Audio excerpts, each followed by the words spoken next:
Hi, folks. This is Brad Brighton, the God is Issue podcast, where we seek to show how God is the issue in every issue. You know, P.T. Barnum purportedly said, there are two types of people in this world, con men and suckers. Thank God for the suckers. Now, folks, today we're going to talk about suckers. Unfortunately, many Christians are suckers and therefore are easily manipulated. I'm going to tell you some real life stories about various ways that we have been manipulated, how sometimes we're our own worst enemies. The final story is from this past week where I learned I'd been a sucker for years and had no idea. Folks, at the end, I'm going to then give you 3 questions that you can use to ask yourself and others to really begin confirming, is this good information or not? Now, in effect, what we're going to be doing is we're going to be talking about what Jesus meant in Matthew 10:16 when he commanded his followers to be shrewd as serpents, but as innocent as doves. You know, in modern parlance, if Jesus were around today, he might have said to his followers, keep your hearts pure, but don't be suckers. There are many areas in life where we need to be shrewd with lies and half-truths and rumors and innuendo and spin and all these things we have coming at us. Now, a lot of these areas overlap, but I just kind of wanted to list them out so you get an idea of what we're talking about. Now, folks, being shrewd doesn't just happen. It is a deliberate process that starts with a deliberate choice. Now, the catalyst for me for this whole podcast is because of what is happening to Mike Johnson these last couple of weeks. Mike Johnson, of course, is the new Speaker of the House. He's been under absolutely malicious attack for one reason. It's because he believes the Bible is actually true. Bill Maher attacked him, implying that he's only one step below a mass murderer simply because he believes the Bible is true. Jen Psaki pounced on him. Joy Behar took a shot at him. Many, many others have piled on as well. Rolling Stone even took a swipe at him for trying to be a good dad to his 17-year-old son. Their headline on November 5th read, Mike Johnson admits he and his son monitor each other's porn intake. Wow. That sounds creepy, doesn't it? That sounds really creepy. And you know what the gossips are going to do with that. For a gossip, that's just too juicy to pass up. But let me tell you what Mike Johnson and his son actually do. They actually hold each other accountable to not look at porn. I did the same thing with my son when he first went away to college. Why? Because I deeply, deeply cared for him. See, technically, Rolling Stone didn't say anything false, right? However, they deliberately gave a false impression by twisting the truth just enough. And I think it was deliberate. That's a pretty easy one to see through, isn't it? Only the vilest gossips in the church are going to repeat that one. But, it got me thinking that what are the ways, many ways, that Christians are often suckers in the modern age? I can remember my senior year of college. And this is the first time I realized how susceptible Christians were to the rumor mill. Now, Procter & Gamble, they'd had this logo for over 200 years. It had been the logo that they'd identified themselves with. And they had the logo because a lot of people in the early colonies couldn't read. So they needed a very, very identifiable logo. But the rumor had started going around the Christian community that the logo was satanic. And Procter & Gamble did everything they could to stomp down the rumors, to counteract the rumors, to explain what the logo was really all about. And yet at the end of the day, Christians and the gossip mill in the church going over and over and over that it's a satanic symbol.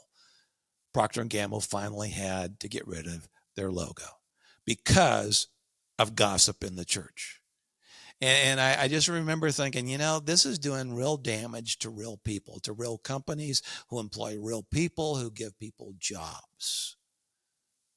Folks, some of you may remember that rumor. If any of you were a part of spreading that rumor, shame on you. Shame on you. You gave people an opportunity to badmouth the name of Christ because of you. Can you imagine what people at Procter & Gamble and throughout the business community were saying about those dumb, stupid Christians?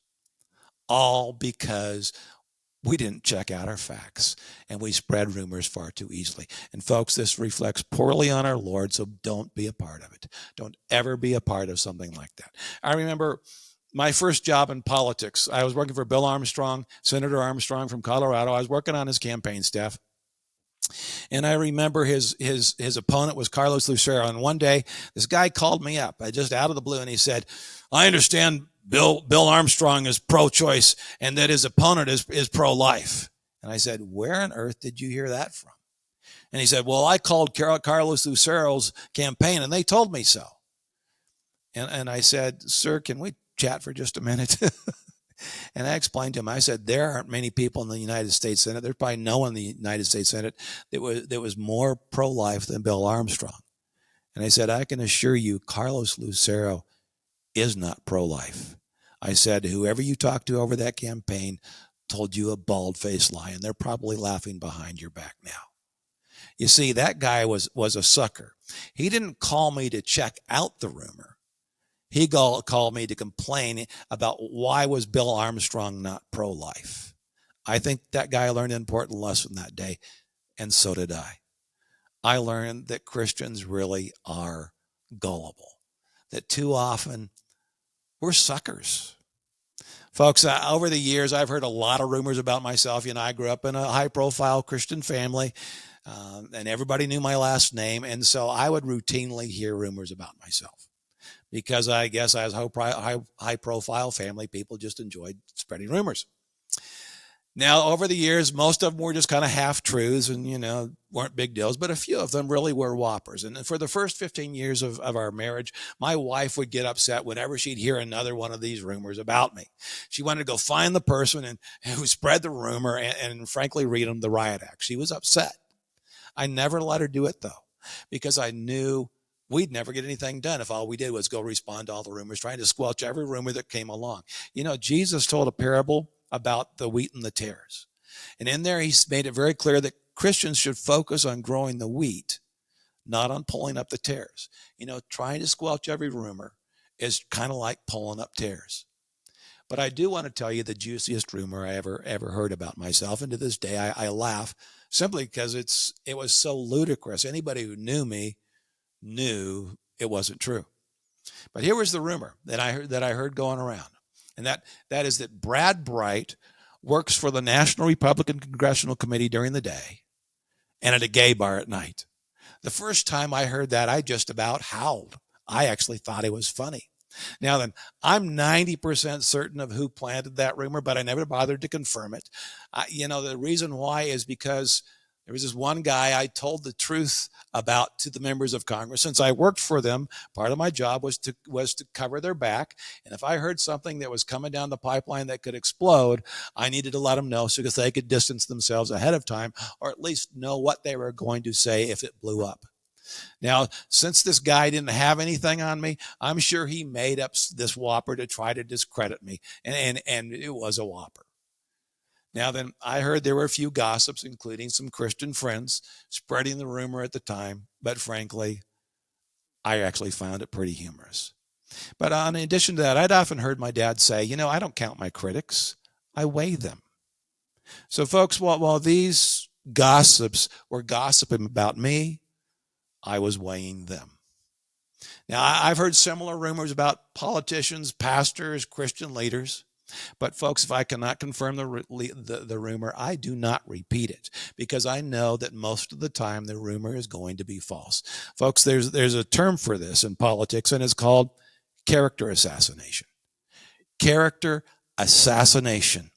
Don't have anything to do with it. There will always be gossips who are willing accomplices in the slander game. Karl Marx referred to such people as useful idiots. You see them in government, you see them in the media, you see them in the church, unfortunately.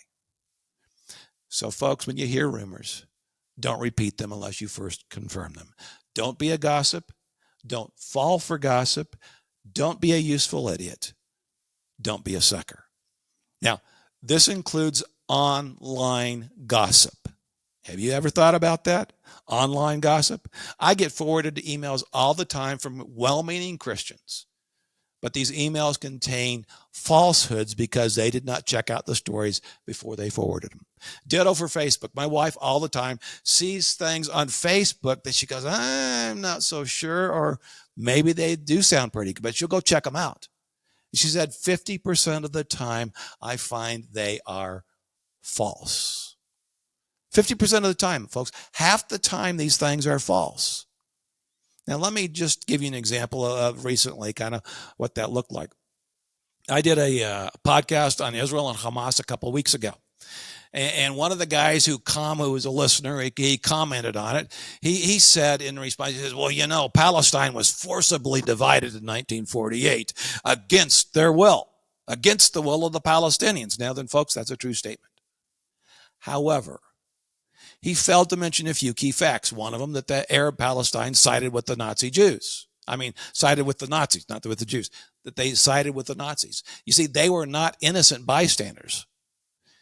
They were active combatants. You know, just like Germany was divided against its will, so was Palestine. Now, without knowing the whole truth, you'd feel sorry for the Palestinians. But once you know the whole story, it really changes how you view the whole scenario. So you can technically tell the truth, but still intentionally mislead people. I don't know if the commenter was trying to mislead people or if he'd been misled himself. But the reality is he stated a half-truth, and oftentimes half-truths are more dangerous than blatant lies. So, folks, don't share something that you don't know is true. Don't pass it on until you've confirmed it. Now, let me be blunt. If you share information that you don't know is true, you are a gossip. God likes gossips about as much as he does murderers, adulterers, and fornicators. So, folks, don't be a gossip. Don't fall for gossip. Don't be a useful idiot. And don't be a sucker. Now, let me give you 3 basic questions you can ask in any situation to kind of discern, is this true or not? Should I do more checking on it? The first question is, do I know this is true? Or if someone else tells you this, you say, do you know this is true? How do you know this is true? Or ask yourself that question. How do I know this is true? The second question is this information from a proven, reliable source? And I mean a proven, reliable source, a source that you've really checked out and you go, yes, this is a solid source for information. And the third question is have I confirmed it from a second reliable source? You know, the Bible is very clear that you need at least 2 separate sources, 2 witnesses in order to confirm truth. And that's just a good rule of thumb for every believer. As you hear things that you go, I need to confirm this, and not only make sure it's from a reliable source, but make sure there's a second reliable source that confirms it. Now then, let me eat crow here for a few moments. I'm going to eat humble pie and talk about what I believed for 20 years and how it changed. About a week and a half ago, I was chatting with my daughter, and I made a comment to her at the time that I knew was true. I'd known it was true for 20 years. Well, about 3 days ago, she texted me and she said, Dad, I can't confirm this. Could you show me, could you get me the source for that information? I thought, sure. So I thought I'll get online quickly, dig and find it. Well, 30 minutes passed. An hour passed, and I'm still digging. Probably about an hour and a half passed. And after about an hour and a half, I finally thought, well, you know what? I must have been wrong. I think I was passing on information that wasn't correct. Now, then, the information may have been true, but I could not confirm it. And I never want to pass on information that hasn't been confirmed in some way, shape, or form. So I texted her back and said, honey, I think I was wrong. And I think I gave you bad information. Folks, I was a sucker, and I didn't even know it until my daughter asked me a key question. Dad, what's your source for that information? She just wanted to know. It was a great question. Folks, I work hard to not be a sucker. I work hard to ask good questions, especially of the guy looking back at me in the mirror. I ask God to give me discernment, but I still let things slip through. See, you will never be perfectly shrewd. I will never be perfectly shrewd. Only Jesus was perfectly shrewd, but hopefully as time goes on, we become less and less gullible. Folks, don't settle for being a Christian sucker. Jesus calls us to a higher standard, frankly, because if we are suckers, we're easily manipulated. Today, we talked about two things. First, don't fall for gossip. And secondly, ask good questions, first of yourself and then of others. Now, in either December or in January, I want to do another podcast on the other 4 things you can do every day to become more shrewd over time.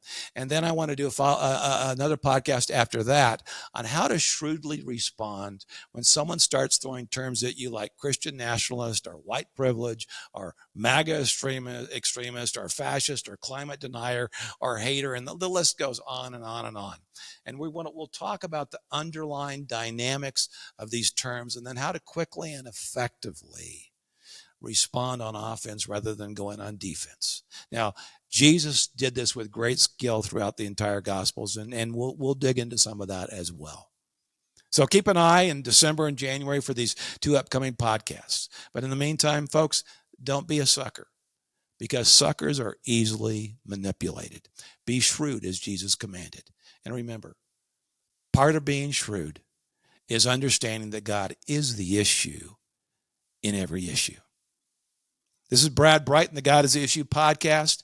If you found this podcast helpful, please don't forget to like or subscribe.